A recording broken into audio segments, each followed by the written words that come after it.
The first thing I need to tell you is that whatever picture you have in your mind about antimatter, it's probably not quite accurate. Most people imagine antimatter as simply regular matter flipped around like a mirror image. That's partially true, but it misses the most fascinating part of the story.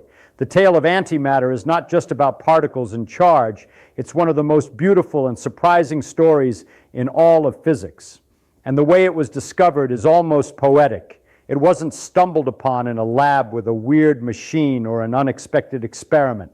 No, it emerged entirely from pure thought, from someone staring at equations and finding something that shouldn't have existed.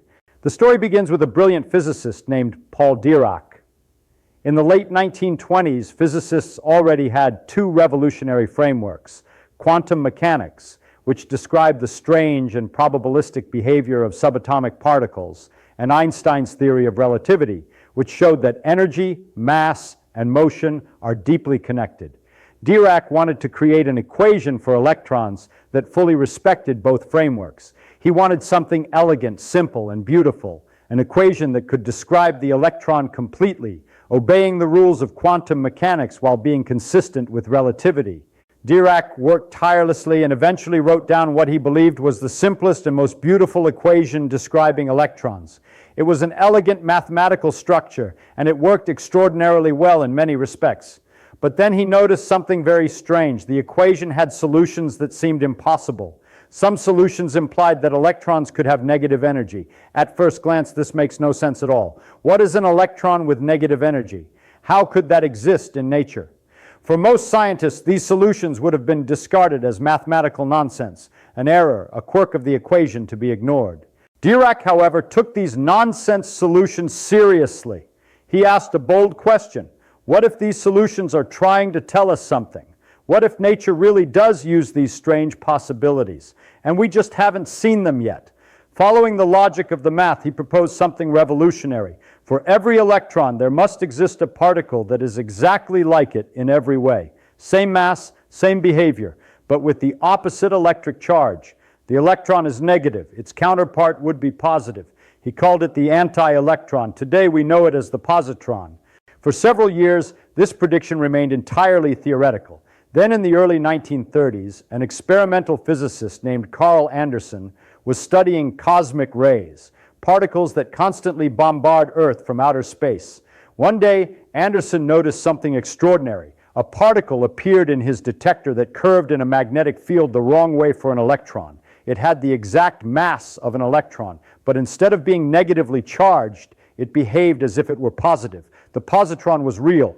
Dirac had predicted it from pure mathematics without a single experimental hint, and nature had confirmed him.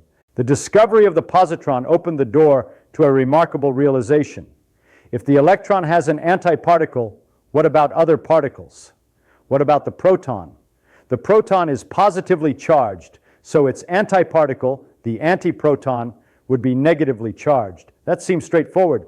But then the question arises, what about the neutron? The neutron has no charge. It is electrically neutral. How could it possibly have an antiparticle? What is the opposite of nothing? Here's the subtle but profound point. Antimatter is not simply about having opposite electric charge. That is the common misconception. While charge is often a visible aspect of antiparticles, the deeper rule is more abstract. Every particle has a corresponding antiparticle that mirrors its quantum properties, not just its charge. The neutron, for example, has an antineutron. It shares the same mass as a neutron, and other quantum properties match, but some internal features are reversed. In this way, the concept of opposite extends beyond everyday notions of positive and negative. It is embedded in the deeper structure of particle physics. This idea transforms the way we think about matter. Particles are not simple, indivisible points of solid matter. They are manifestations of underlying fields, events in the fabric of reality. Antimatter shows that matter is not the fundamental thing. It is a pattern, a particular excitation of the quantum fields that fill the universe. The positron is not a different kind of substance. It is the mirror expression of the same underlying rules that give rise to the electron. This insight reveals a profound symmetry in nature. For every particle, there exists a partner, a reflection in the quantum world. Antimatter also introduces deep consequences for the universe. In theory, matter and antimatter can annihilate each other completely, releasing pure energy. This is not hypothetical. We can produce this in laboratories, and cosmic rays produce such events naturally. Yet the universe we observe is overwhelmingly made of matter. Why the asymmetry? That is one of the great open questions of physics today, a puzzle that continues to drive research into cosmology, particle physics, and the early universe. The story of antimatter is a perfect example of how physics works at its best. It is not just a catalog of observations. It is a process in which pure thought, logic, and mathematics can predict phenomena that experiments later confirm. Dirac's equation predicted the positron long before anyone ever saw it. That prediction reshaped our understanding of reality, revealing patterns that had existed all along, invisible until we had the tools, mathematical and experimental, to see them. Antimatter is also an example of the subtle beauty of symmetry in nature. Every particle's existence is mirrored by another, and these relationships are not random.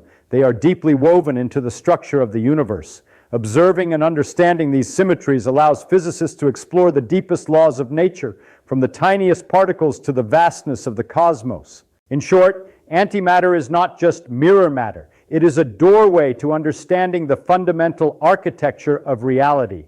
Particles are not the building blocks of the universe. They are events, patterns, and excitations of underlying fields. Matter is a manifestation, not the foundation.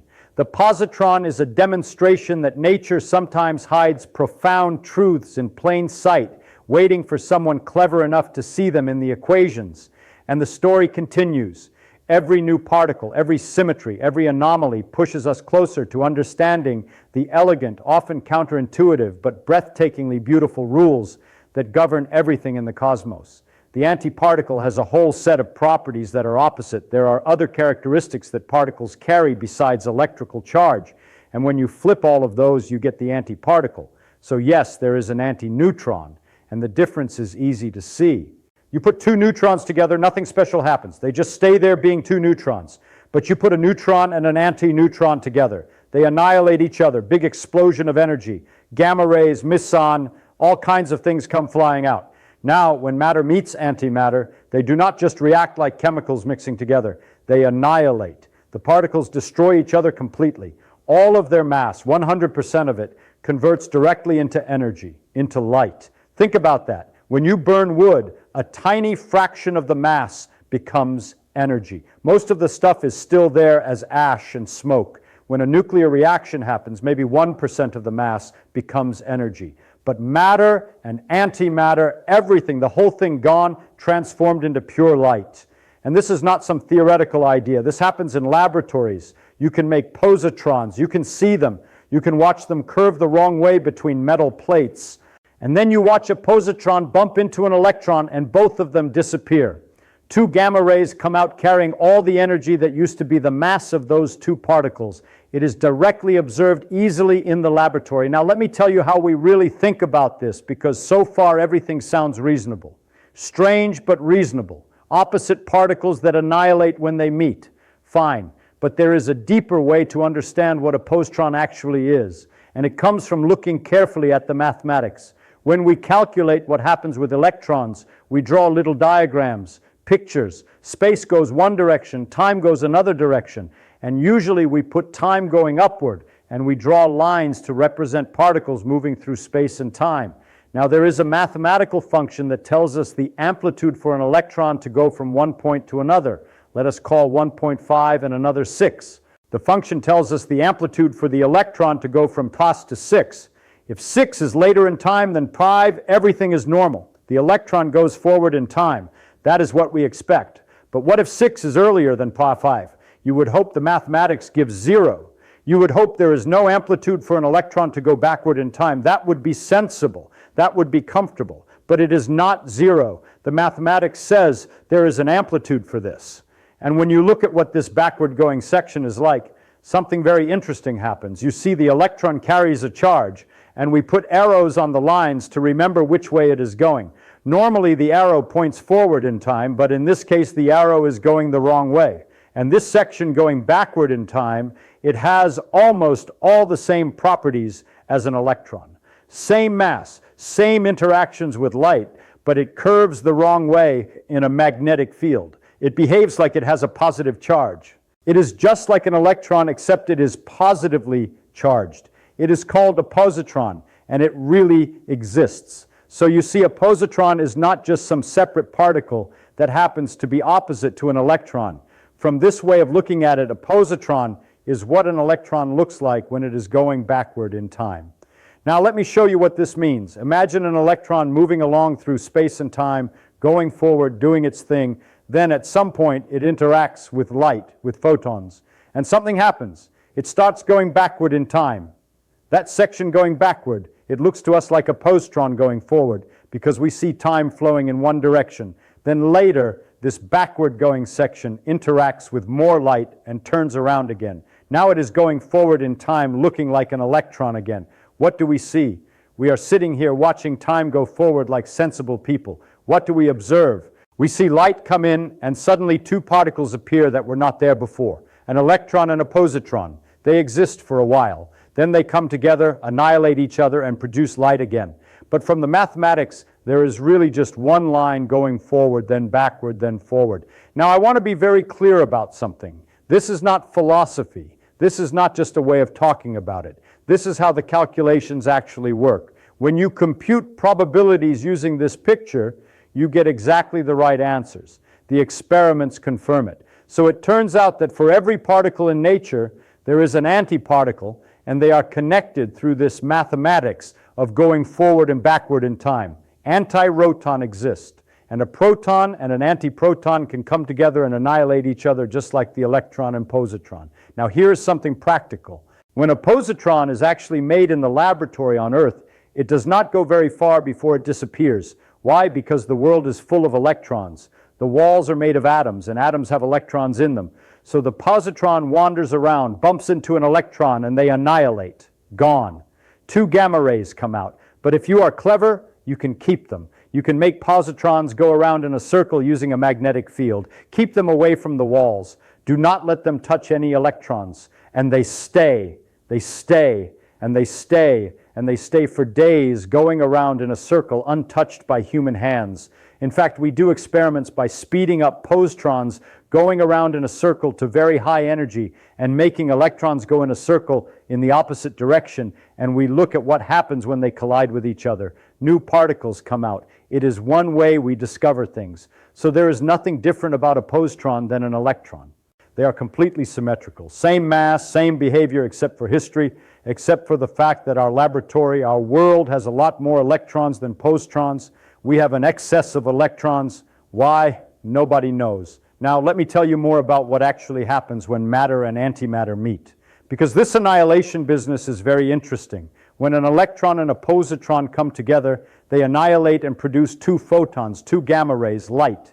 And these gamma rays carry away all the energy that used to be the mass of the electron and the positron. But the reverse also happens, and this is very important. If you have a photon with enough energy, it can turn into an electron and a positron, a pair. Out of light, you get matter and antimatter. Think about what this means. Energy can become matter. And not just any matter. It becomes matter and antimatter together, always in pairs. You cannot make an electron without also making a positron. They come together. This is called pair creation. And it happens all the time. Cosmic rays come down from space, hit atoms in the atmosphere, and create pairs of electrons and positrons. In laboratories, we shoot high-energy photons at targets, and pairs come out. So, you see, the universe has this rule. You can convert energy into matter, but you must make equal amounts of matter and antimatter. And you can convert matter back into energy, but only by bringing matter and antimatter together. Now, let me tell you how we draw pictures of all this, because the pictures are very useful for understanding what is happening. We draw diagrams. Space goes one way, time goes another way, usually upward. An electron moving through time is a line going up. A positron, which is an electron going backward in time, is a line going down. And a photon, a particle of light, we draw as a wavy line. Now, when an electron and a positron annihilate, what does the diagram look like? You have a line coming up, that is the electron going forward in time. You have a line coming down, that is the positron, which is really an electron going backward in time. They meet at a point, and from that point, wavy lines come out the photons. But here's the thing: from the diagram, you can see that it is really just one line. The electron comes up, reaches the point, and then goes back down. What we call the positron is the same line, just going the other direction in time. And at the point where it turns around, light is emitted or absorbed, depending on how you look at it. Now, the reverse process pair creation. A photon comes in, and an electron and positron come out. In the diagram, you have a wavy line coming in, and from a point, two lines come out. One going up the electron, one going down the positron. But again, from the diagram, it is really one line. The electron going up, then turning around and going down, which looks like a positron going up. So all these processes, annihilation, pair creation, they are all connected. They are all the same thing looked at from different angles. It is just electrons interacting with light and sometimes going forward in time, sometimes going backward. And the calculations work. When you compute the probabilities for all these processes using these diagrams, you get the right answers. The experiments confirm it. Now, I told you that when a positron is made on Earth, it does not last long because there are electrons everywhere. But there are ways to study them. In the laboratory, we can make beams of positrons. We speed them up using electric fields. We bend them using magnetic fields. And we can see that they bend the opposite way from electrons. Same mass, opposite charge, just as the theory predicts. And we can do something very interesting. We can take positrons and electrons and make them go around in circles in opposite directions, very fast, near the speed of light. And then we make them collide with each other. What happens? They annihilate. But because they have so much energy, the photons that come out can immediately create new pairs. Not just electrons and positrons, but other particles too. Heavier particles. Particles we would never see otherwise. This is one of the ways we discover new things about nature. We smash electrons and positrons together and see what comes out. It is like taking two simple things, colliding them and finding out what the universe is made of at a deeper level. And it all comes from this idea that positrons exist, that they are electrons going backward in time, that matter and antimatter can annihilate into energy, and energy can create matter and antimatter. Now, if we have anti-electrons, anti-rotons, and anti-neutrons, we can in principle make anti-atoms. Let's think about hydrogen, the simplest atom in the universe. A single proton sits at the center carrying a positive charge. A single electron orbits around it carrying a negative charge. They attract each other, and that's enough to make an atom, to make chemistry, to make the universe as we know it.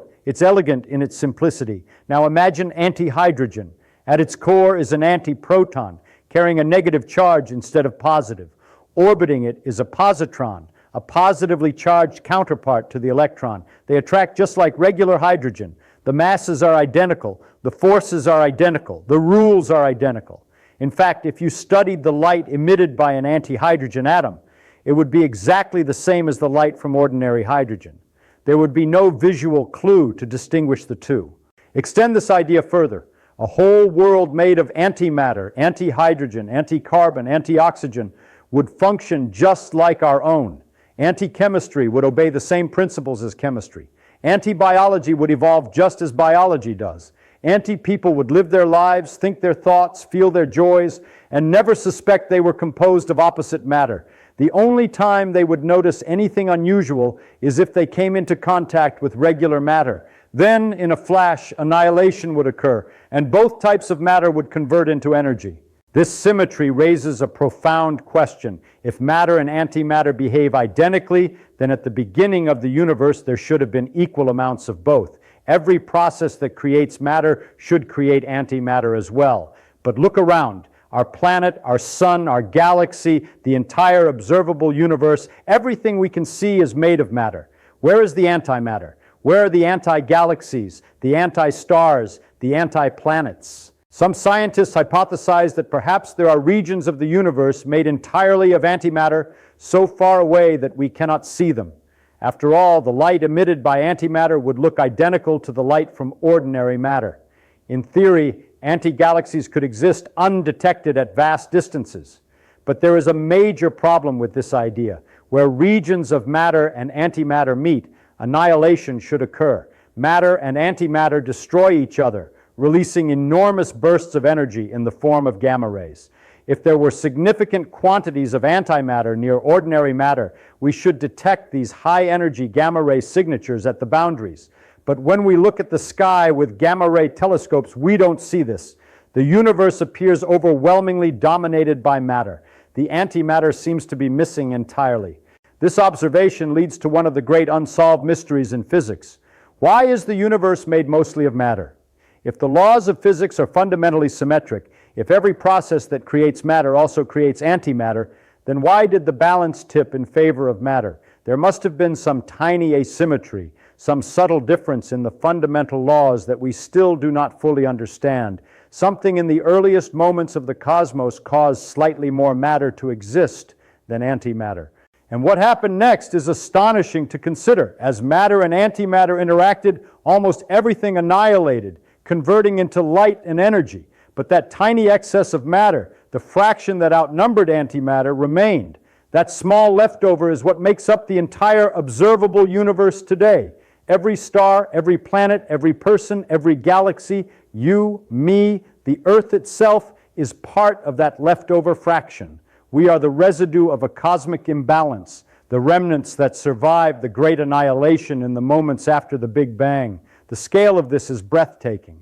The universe began as a nearly perfect balance between matter and antimatter, and yet a minuscule difference, slight, almost imperceptible, was enough to determine the fate of everything that exists. That tiny asymmetry shaped the cosmos, determined the formation of galaxies, allowed planets to exist, and made life possible. Without it, the universe we know would not exist. Physicists are still searching for the origin of this asymmetry. They study the behavior of subatomic particles, looking for tiny violations of symmetry in particle decays and interactions. They examine processes that might favor matter ever so slightly over antimatter, yet despite decades of research, a complete explanation remains elusive. This is one of the most profound open questions in physics, a mystery that strikes at the very heart of our existence. Why did the universe favor one form of matter over its mirror opposite? What mechanism created this imbalance? It is also a humbling perspective. Everything we observe, everything we take for granted, depends on a small, subtle twist in the laws of physics. The fact that we exist at all, the fact that galaxies, stars, planets, and life formed, is a direct consequence of a tiny preference in the early universe. We are the cosmic leftovers, the survivors of a primal annihilation event. The universe is matter-heavy because a slight asymmetry allowed a few particles to escape destruction, and all the structures we see today emerged from that remnant. This mystery highlights the deep connection between the very small and the very large. The asymmetry exists at the level of subatomic particles, yet its consequences shape the entire observable cosmos. It is a reminder that the universe is not arbitrary. It is governed by precise rules, yet those rules contain nuances that can have unimaginably large consequences over time and scale. Ultimately, the story of antimatter and the missing antimatter is a story of symmetry and imbalance, of perfect rules and tiny exceptions, of cosmic elegance and profound mystery. Matter and antimatter behave identically, yet the universe is dominated by one. That leftover fraction, the matter that survived, creates everything we see, everything we are, and everything we know. Understanding why that is so remains one of the most exciting challenges in modern science. And so, the next time you look at the stars or the night sky, remember, the vast expanse above is made entirely of matter, but it could easily have been annihilated. We exist because of an almost imperceptible imbalance in the earliest moments of creation. We are the survivors, the remnants of a universe that began as a near-perfect mirror, yet ended up imperfect. And in that imperfection, everything we know came to be.